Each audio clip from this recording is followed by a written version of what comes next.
5ই আগস্টের সরকার পরিবর্তনের পরে আওয়ামী লীগ তো বিদায় নিয়ে গেল। ধরেন সবাই মিলে আওয়ামী লীগ বিদায় নিয়েছে, তারা তো তখন ছিল না।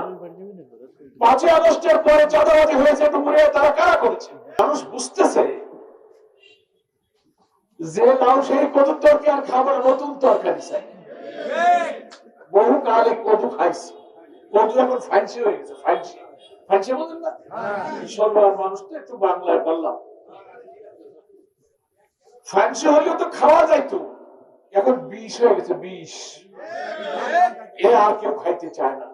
আমি তো অবাক হই, রংপুর তো হিন্দু অধ্যুষিত ইউনিয়ন, আমাদের একটা দল যারা আমাদের বিরুদ্ধে নানান কথা বলতেছেন, প্রতিদ্বন্দ্বিতা করতেছেন, তারা এখন এসে বলতেছেন যে আমরা আপনাদের নিরাপত্তা দেব। হিন্দুদের বলতেছে আমরা আপনাদের নিরাপত্তা দেব, আপনারা আমাকে মার্কায় ভোট দেন, আপনারা ভালো থাকবেন। তাহলে আমি একটা প্রশ্ন করি আপনাদের কয়েকটা। 5ই আগস্টের সরকার পরিবর্তনের পরে আওয়ামী লীগ তো বিদায় নিয়ে গেল। ধরেন সবাই মিলে আওয়ামী লীগ বিদায় নিয়েছে, তারা তো তখন ছিল না। 5ই আগস্টের পরে চাঁদাবাজি হয়েছে ডুমুরে, তারা কারা করেছে? ভয়ে দোকানে দোকানে চাঁদাবাজি করেছে। আমি জেল থেকে বেরিয়েছি 5ই আগস্টের শেখ হাসিনা এবং শেখ রেহানা যেদিন দেশ ছেড়ে পালিয়ে গেলেন, তার পরের দিন 6 তারিখে আমি কারাগার থেকে মুক্তি পেয়েছি। 7.5 বছর আমি জেল কেটেছি, রিমান্ডে আমাকে নেওয়া হয়েছে। সেই ইতিহাস এখন বলার সময় নেই। বেরিয়ে আমি শুনলাম, আমি জানি যে ডুমুরিয়ার লক্ষাধিক হিন্দুরা বসবাস করে, ভোটারই হচ্ছে 1 লক্ষের বেশি। তাহলে বাচ্চা কাচ্চা শিশু মহিলা দিয়ে 2-3 লক্ষ হিন্দু, 3 লক্ষ হিন্দুরা ডুমুরিয়া বসবাস করে। আমি সাথে সাথে ফোন করলাম জামাত ইসলামী শিবিরের কর্মী, তোমরা যাও, সামনে ওনাদের পূজা ছিল, দুর্গা পূজা ছিল নাকি? দুর্গা পূজা ছিল, এনারা যেন ভয় না পায়, পূজা করে, বাড়িতে বাড়িতে সাহস দাও, পাশে থাকো। আর আমি ওখান থেকে চুকরাগড়, ডুমুরিয়া, শাহপুর, এখানে সেখানে ফোন করে করে খবর দিলাম। অনেক হিন্দুরা ফোন করে আমাকে বলছে, কাঁদছে, দাদা আমার দোকানে এসে 10 লক্ষ টাকা নিয়ে গেল, আমার দোকান ভাঙচুর করে গেল। 5 তারিখের পরে, তখন তো আওয়ামী লীগ ছিল না, এই ভাঙচুরটা কারা করলো?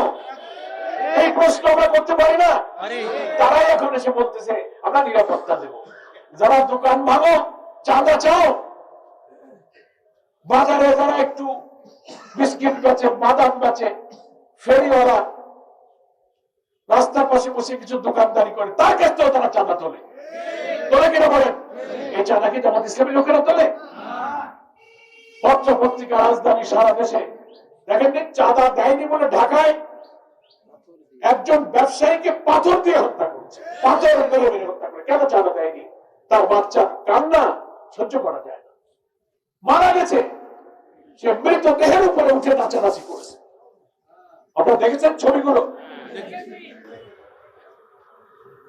হিন্দুদের ঘের করবে, জমি দখল করে করে ঘের করবে, হারি দেবে না, জমি দেবে না, জোর করে জমি নিয়ে ঘের করবে। এই সদর ডুমুরিয়ার একজন হিন্দু, পেপার পত্রিকার নাম দেখেছেন, পাওয়ার অফ অ্যাটর্নি করে নিয়ে একজন বিএনপির নেতা, সবাই চেনেন, আমি নাম বলবো না, তার কাছ থেকে পাওয়ার অফ অ্যাটর্নি করে নিয়ে কয়েক কোটি টাকা বিক্রি করে দিয়েছে। সেই হিন্দু কাঁদতে কাঁদতে ইন্ডিয়ায় চলে গেছে। তারা কি জামাত ইসলামের লোক? আওয়ামী লীগও তো তখন ছিল না 5 তারিখের পরে। ফলে যারা হিন্দুদের বাড়ি বিক্রি করে, ঘের দখল করে, ডিসিআর কাটে, এখন দাঁড়িপাল্লায় যে সমস্ত হিন্দু মা বোনেরা, দিদিরা, কাকিমা, পিসিমা, ভাইরা কাজ করতেছে, তাদের বাড়িতে হুমকি দিচ্ছে, শোনো দাঁড়িপাল্লা ভোট দিলে ঝ্যাং ভেঙে দেওয়া নেই, ক্ষমতায় যাওয়ার আগে যদি ঝ্যাং ভাঙবো তো ক্ষমতায় গেলে কি করবা? আমার কথা বুঝে আসতেছে তো? আপনারাই সাক্ষী আছেন। আমি খুলনার এসপি সাহেবকে বলেছি, পুলিশ কমিশনারকে বলেছি, স্বরাষ্ট্র উপদেষ্টাকে বলেছি, ডিআইজি কে বলেছি যে আমার এলাকার হিন্দুদের উপরে আওয়ামী লীগ বিদায় নেওয়ার পরেও তাদের হুমকি দেওয়া হচ্ছে যে অমুক দলে গেলে তোমার দেখে নেবো, অমুক মিটিংয়ে তুমি যাইও না। মিথ্যা মামলা দিয়ে তাদের গ্রেফতার করানোর চেষ্টা করা হচ্ছে।